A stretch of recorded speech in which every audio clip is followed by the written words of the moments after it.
Hey everyone, Tom here. Today I'm going to be doing a walkthrough of my upstairs room, my family room, man cave slash arcade.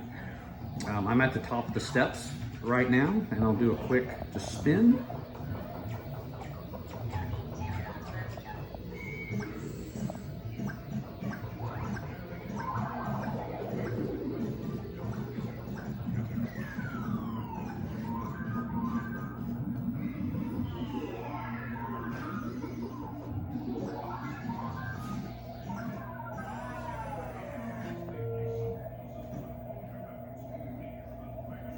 All right, coming over here, this is the pool area. This is where most of the trash talking happens. I got a lot of friends that come over, we like to play pool. The wives or girlfriends or husbands or boyfriends can sit there and heckle properly. And usually while we're up here, we're listening to this vintage stereo. Actually, it's a vintage quadraphonic, realistic. All of this equipment is from the mid to late 70s.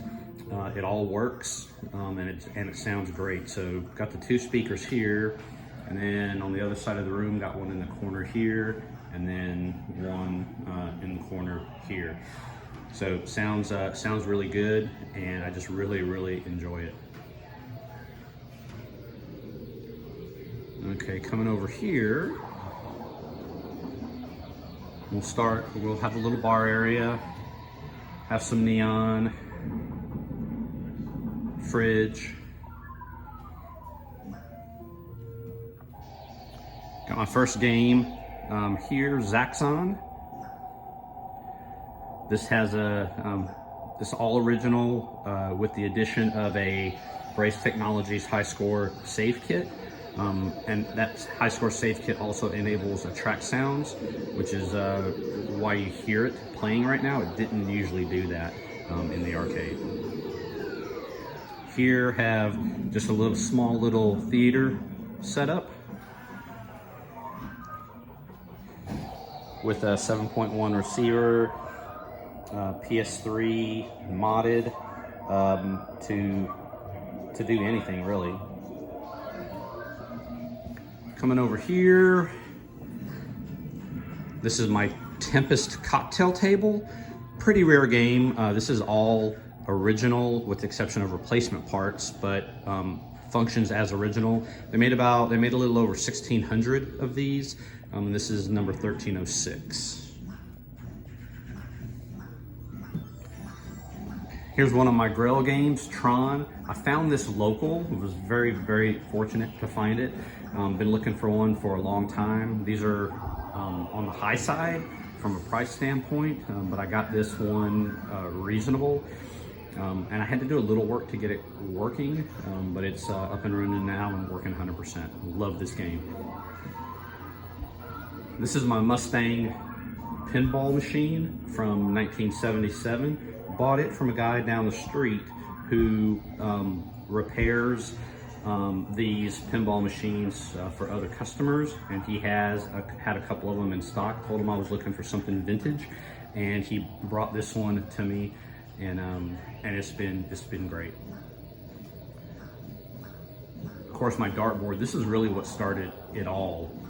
Just for having games up here, I really wanted the dartboard. I knew this was the only place in the room where one would really fit because of the angles and the heights of the ceilings.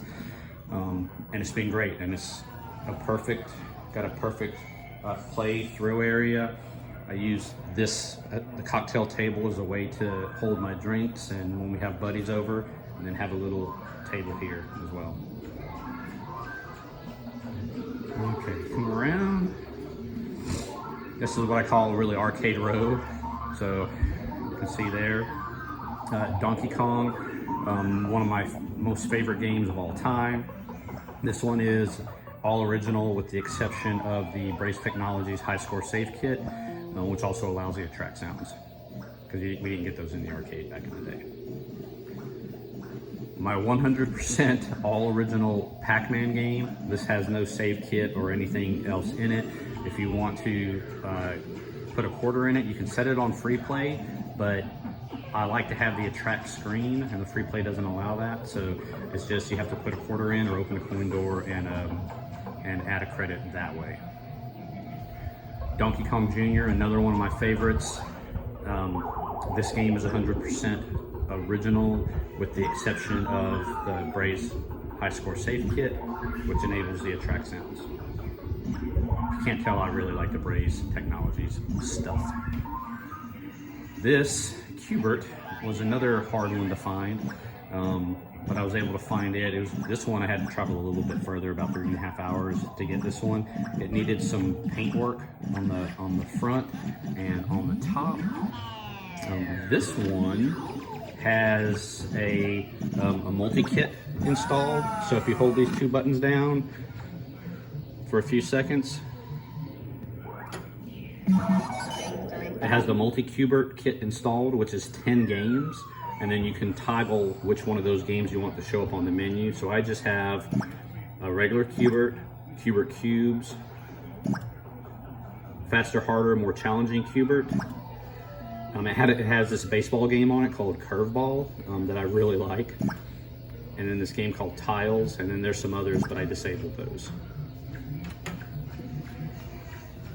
Asteroids. This is the first game that I ever put a quarter in that I can remember as a kid, in Stone Mountain Park in Atlanta, Georgia, back in probably 1979.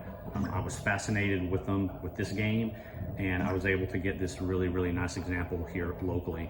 I added a multi-kit to this one, and a high score save kit.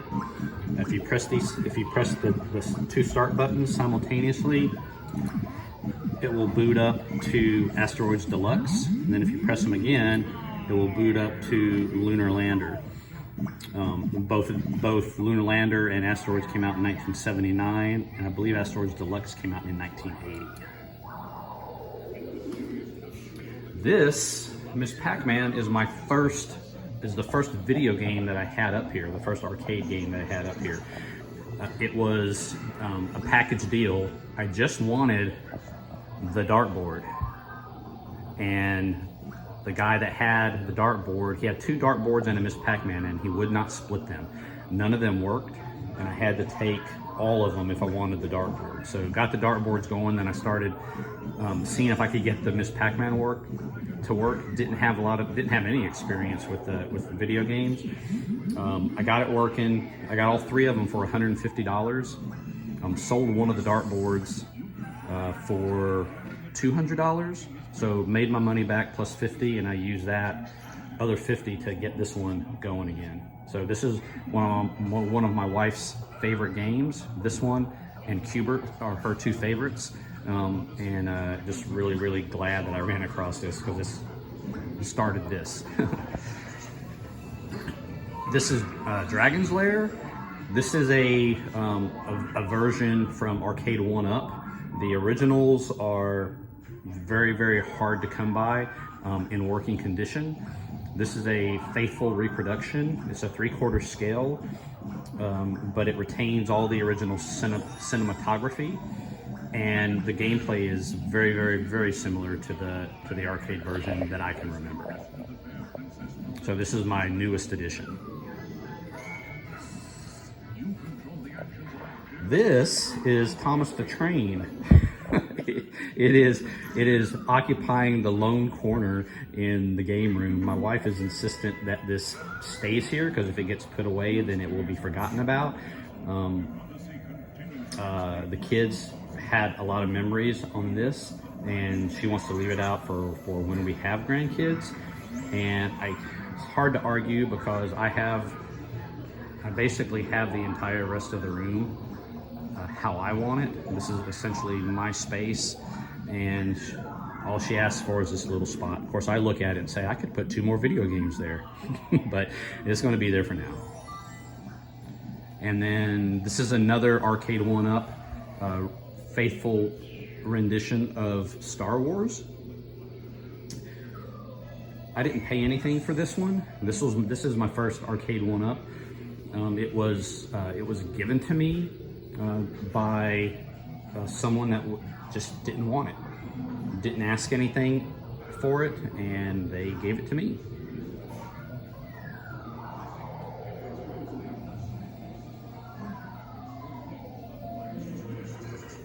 All right, that's it.